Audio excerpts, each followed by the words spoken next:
Hi friends, I'm Spaced Out Sketches and welcome back. Today's piece is a little break from my Zodiac series, but it still has the same mix of personality, symbolism, and way too much time spent on making tiny details perfect. We're in a nighttime forest. There's a witch leaning over a giant bubbling cauldron, candles floating in the air like fireflies, and a black cat who may or may not be judging everything she's doing. At first, I had to start with the witch. She's always the focal point in my head, so it made sense to draw her first. This stage is pure chaos. I know some people have really clean and neat sketches that almost look like the final drawing in line form. Yeah, that's not me. My sketches look like I scribbled on a napkin during a phone call, but that's the magic of it. You're just trying to figure out the shapes, the flow, the posture. I leaned her forward so she's really peering into that cauldron, like she's at the most intense part of the recipe. You know when you're cooking something new, you're at the stove, and you're thinking, okay, I added enough salt, but if I tasted it now and it's bad, I'm going to be mad at myself.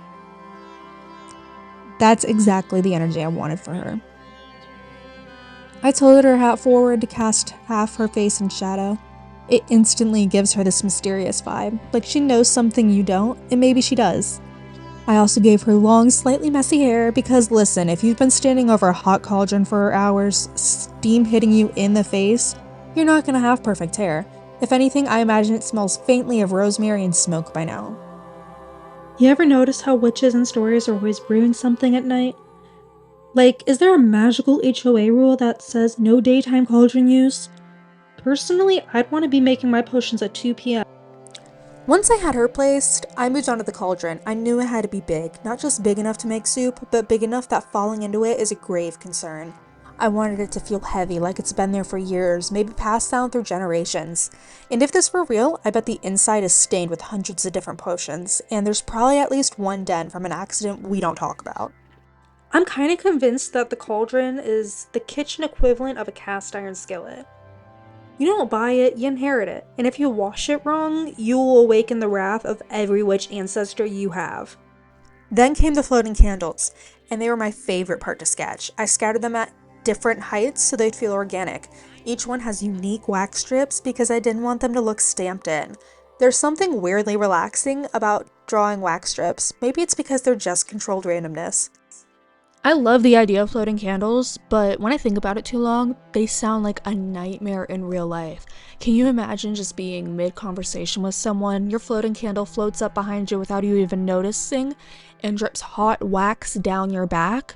I'd flip out. And of course, I had to add a cat. I tucked it off to the side, perched on the rim of the cauldron, like it's been supervising the whole time. But it's not in the spotlight. Once you notice it, later you'll think, oh, this is their operation. The witch is just the assistant, which honestly might be true. I'd like to think that the cat is actually the boss in this situation. It's the witch's familiar, for sure. But also it's the one keeping track of inventory and quality control. If anything goes wrong with this potion here, it's falling incomplete with management. The background trees were kept super simple at this stage. I just wanted shapes to block out space. I've learned that if I go too hard on details early, I'll end up covering them with lighting later, and nothing's more frustrating than spending 20 minutes on drawing bark texture just to erase it. Once the sketch was cleaned up, I moved on to the flat colors. I started with the witch's cloak, a deep dark purple so she'd stand out, then the cauldron, a dark gray, almost charcoal, to make it look like iron. The ground was a muted reddish brown to contrast the gold glow I'll be adding to the potion later. Speaking of the potion, yeah, I couldn't resist. I filled that in bright gold right away. Even without shading, it looked alive.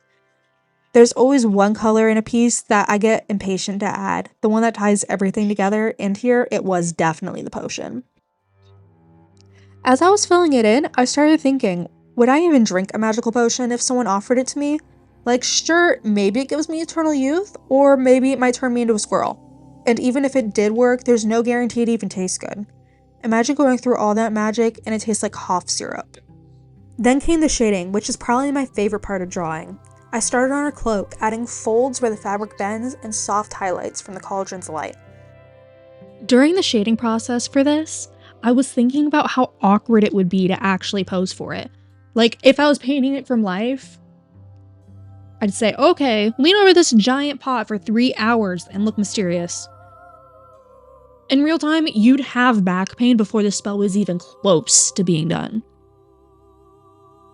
During this process, for shading, I was kicking myself the entire time for not learning about alpha lock earlier.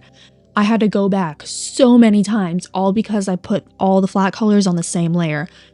Took me like 30 minutes just going back and fixing each individual detail where I went over the lines.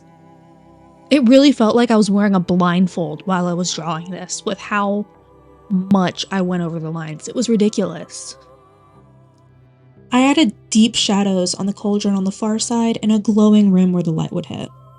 I added little swirls and sparkles in the potion so it looked like it was constantly moving. I like to imagine it's making a low, almost musical bubbling sound, something between a simmer and a purr.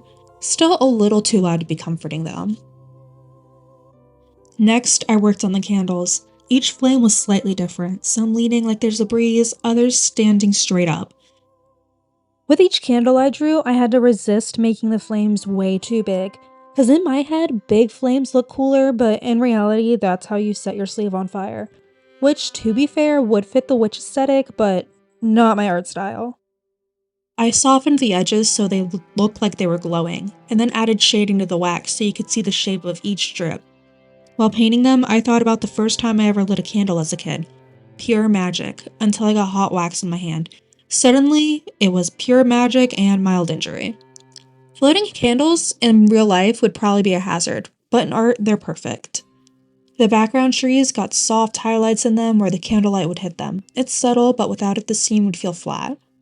Lighting is one of those things that's most noticeable when it's missing. Around this point, I had another thought. Everyone has that one pot or pan in their kitchen that's basically their cauldron. Old, heavy, slightly beat up, but it just works. Always making the best food. I have a skillet like that. It's not pretty, but it makes the best food. I like to think this witch has the same attachment to hers. As I worked on the final details, I slowed down on the light, making sure the gold spill from the cauldron hit the witch's hat, brushed her hair, and bounced off the cat's fur. And even lit up the patches on the ground. That's really where it clicked. This piece went from a nice drawing to a little scene you could step into. In conclusion, we did a lot of fun stuff. This is my girlfriend's page. I stream on Twitch a lot, pretty frequently. Whitecat_85. I think there's also an underscore in between white and cat, but I can't remember. But drop me a follow, drop her a follow, subscribe, like, and bye.